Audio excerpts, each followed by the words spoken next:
All right, we've all done it. We've decided that we want to brew a beer, and we know about what style of beer that we want to brew. So what do? We go home, we open up our computers, we type into Google what style we want, and up pops the first recipe, and we print that out and go and brew it. But a lot of times we do that without really thinking about what all ingredients are in that recipe. And a lot of times that recipe wasn't designed by somebody that really knew what those ingredients were in the first place. So today I'm going to walk you through a little bit on how I brewed this extract batch of dry stout behind me and what the ingredients in the recipe actually add to the beer. Quick caveat before I really get into it, a lot of the ingredients that we use here at Genus Brewing aren't necessarily the only ingredients or the wrong or right ingredients to use. Generally what we use is stuff that either doesn't move very fast or that we have a lot of. And so usually there's a lot of different options to kind of approach what ingredients specifically you're using in the beer. Anyway, let's get started. So this is for a 1-barrel batch of beer that I'm going to show you guys right now. So kind of think of these malts as percentages rather than the actual numbers, because you're probably going to be scaling this down at home. So to start out with, we are brewing a dry Irish stout. So we need, for one, to open up our recipe.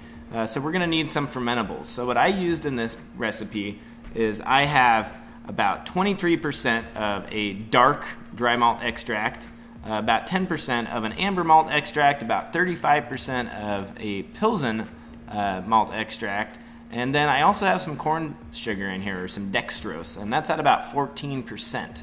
And what you've probably seen me do in other videos is talk about how dextrose actually dries out a beer more so than it otherwise would be with just straight extract. Extract can sometimes get sweet and a little bit too full-bodied, especially for a style like a dry Irish stout. As for the dark, amber, and Pilsen malts being in this beer, those could more or less be substituted out for something like, just a pale ale malt. Those aren't going to be super important. They are going to add a little bit of complexity, having more than one in there. But that's more or less something that we just had on hand. The most important takeaway from this is the fact that we use some corn sugar in our fermentable bill. Moving on. Now what I have is I have some chocolate malt. Chocolate malt is sort of going to be in a beer like this. Any type of porter, stout, any English style beer is almost always going to have chocolate malt. And what chocolate malt will give you is it gives you a roastiness without it being too sort of tannic and astringent, without having that like really, really heavy charcoal-y flavor.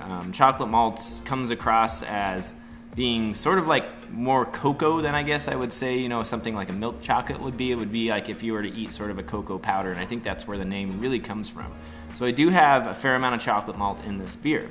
The next you can see on here is Kerr Aroma. We happen to have a variation of this from Best Malls, which is called Special X. And what this is it's in a sense, a heavily roasted crystal malt, but also a little bit drier than most crystals. And it's going to be a fairly high color, about 130, 135 Lovibond. And what this is going to add is a sort of really complex, dry biscuit, but mixed in with some sort of dark fruit characteristics as well.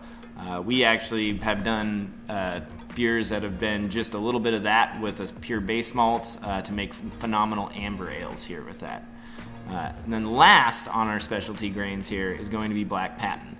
Black Patent is going to do a little bit of the opposite of what the chocolate malt would be. Black Patent almost has that sort of flavor of something like a very heavily roasted coffee. And that's why you can see here that I'm actually using about half as much of that as I am the chocolate and the Special X malt. So that you want to be fairly restrained in if you don't want that flavor to absolutely dominate your beer. You can use Black Patent. You can also use roasted barley. Roasted barley will give you sort of that flavor you would get from having a charred meat almost, is how at least I perceive it. So they're just slightly different. Both of those will give you that sort of really heavy roast character that if you are brewing a stout, especially a stout that might be a little more robust, feel free to up that a little bit. But that's what we are going to do to sort of keep our grain bill simple.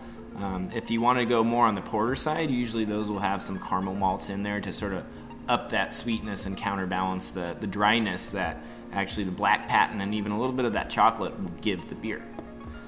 Finally, let's move on to our hops.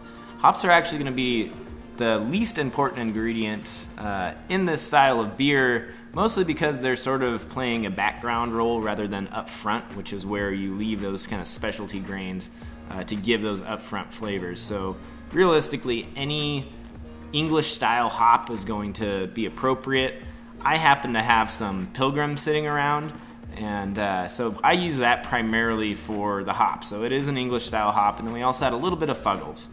So Fuggle, East Kent Golding, you know, any of those will kind of be right in that sort of wheelhouse. And generally what we're going to do is we're going to add a bittering addition, bring it up to 30 or so IBU, somewhere in there, and then sometimes not, you actually will have a late addition. So you can see here I added more or less half and half, one for 60 minutes, another at 5 minutes till flame out.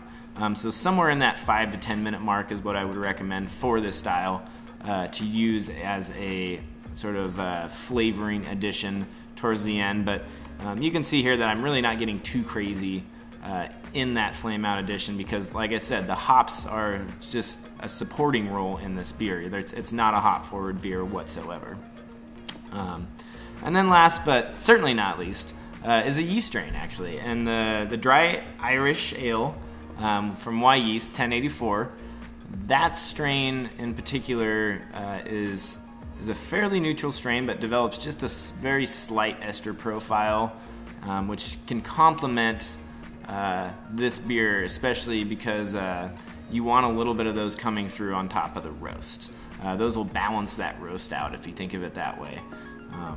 So more or less that sums up my recipe and why I chose the ingredients I chose for a Dry Irish Stout, an extract form nonetheless. And so by scaling this recipe down, you can have a really great beer. I can already tell it's going to turn out great just from tasting the wort. And I will have this recipe public, so if you go on to Brewer's Friend and type in Dry Stout Fast, this recipe should pop up, so you're more than welcome to pull it and scale it down to suit your needs. Otherwise, I hope you gained a little bit from learning how I put this recipe together, and also have a little takeaway on, you know, what other ingredients you might be able to use in a beer like this or other styles.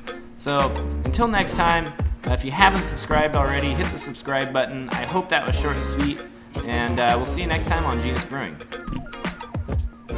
Oh, yeah, cheers. I got my tea.